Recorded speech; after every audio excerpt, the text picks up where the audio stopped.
Okay, I'd like to say hello to everybody. I've been asked to do this by a close friend of mine, Crilly Butler, who is helping me record these episodes in my life, and I thought I would do it before something happened. I always wanted, my wife always said, you should write a book. In fact, everybody said, you should write a book. So I'm not going to write a book. It takes too much time. I don't have a whole lot of time left. So we're going to do it this way. This is quick. And then he can put me up on YouTube and I'll be there forever and ever and ever. This is my life story as I remember it. My name is Dick Gail. My mother called me Richard. And I am a jazz musician. I come from a family of loving parents 28 miles north of Boston, Massachusetts, in a little town called Lawrence. Probably about 80,000 people then, about in the 50s when I was in high school. I graduated in 1958, and I bought a set of drums, and then it took me about 2 years to play my way out of my bedroom. And I was going into Boston when everybody else that was in high school was going to the dances on Friday night. I was going into Boston because they had just started, for the first time in history, an all-black radio station broadcast playing rhythm and blues in Boston.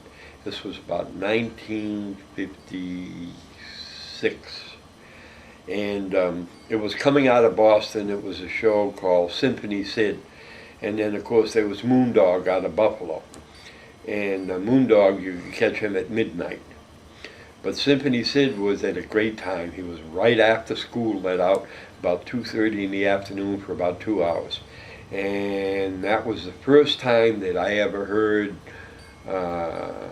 everything from Bill Haley to the Satins, the Penguins, the Crests.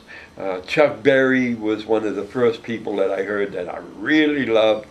And of course Ray Charles and all that other stuff.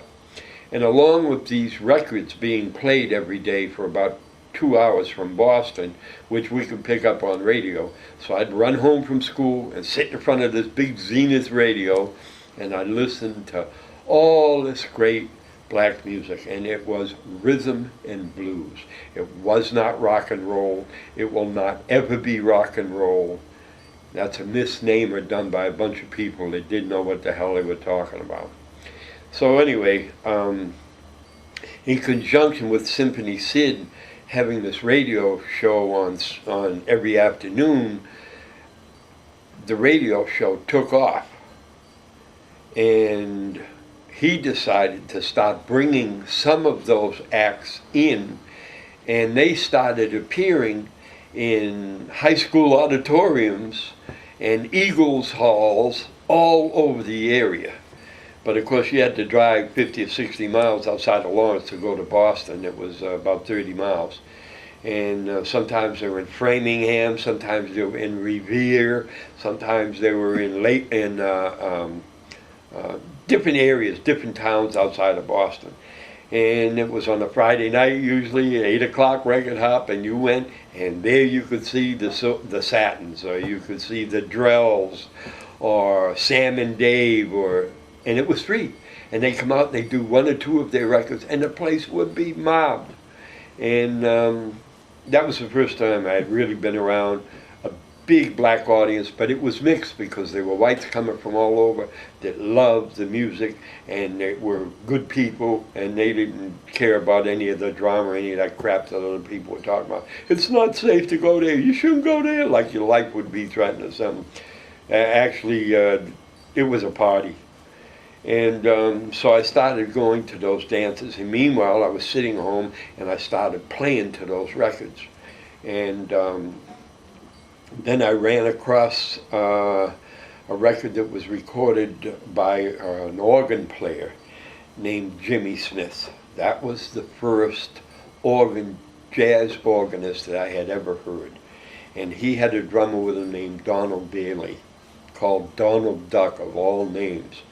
And this guy played the kind of drums that I dreamt about playing. He didn't play the time, he played anything but the time, but you could hear the time, but he played all of this great creative stuff. So I was on a search to go and find Donald Bailey at some time in my life. But I was too young at the time. I was only 18 and barely had my license, and had all I could do making the record hops and playing hooky from school and practicing my drums while my mother and father were at work, and that went on for about 2 years. Well, something about my family background.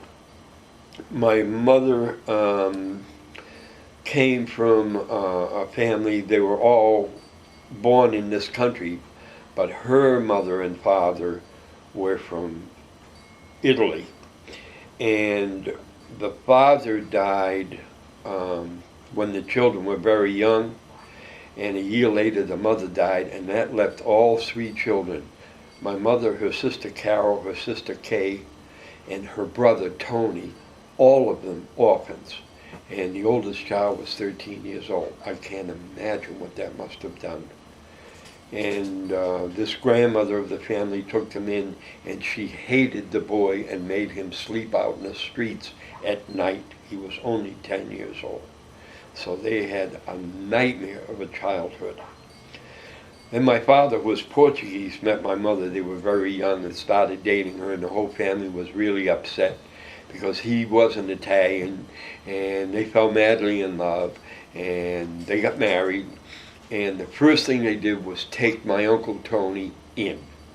So my Uncle Tony lived with my mom and dad, and they were all very, very young. My Uncle Tony was only about 14, I guess, at the time, or 15. And every day after school, my Uncle Tony used to sit outside this guy's house who played trumpet. And he'd set, there used to be doors that you closed over an outside entrance to the cellar. They had 2 metal doors that covered the cellar. And Tony used to sit on the doors and listen to this guy play trumpet. And Tony said to my father one day, "I could do that. I can play trumpet." So my father, in his infinite wisdom, as he always was, and as generous as he always was, he went down and took the last little money he had, and he bought a trumpet in a pawn shop, and he gave it to my Uncle Tony.